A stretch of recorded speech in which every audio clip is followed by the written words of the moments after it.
छोरिया करे छे गुमान गे भल जवान तू बन छे नदान गे जिया तू छोरिया करे छे गुमान गे भल जवान तू बन छे नदान कितना छोरा शंकर भी गे घाट है के मनबो न बात एगो आधा रात लहंगा उठ के खेला करबो शुरुआत मनबो न बात एगो आधा रात लहंगा उठ के खेला करबो शुरुआत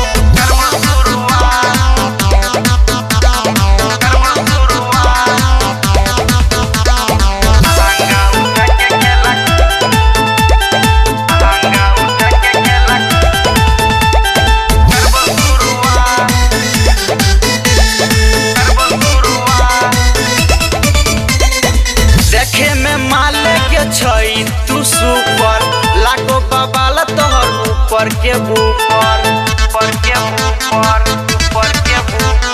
देखे में माले के छई तू सुपर लाखो बबाल तोहर ऊपर के ऊपर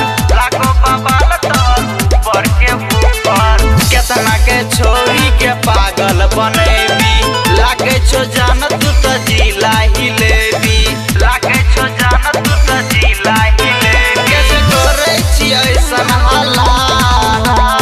मनबो न बात एगो आधा रात लहंगा उठ के खेला करबो शुरुआत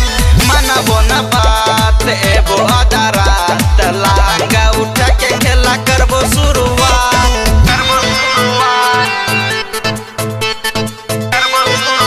Music by Moin Bad.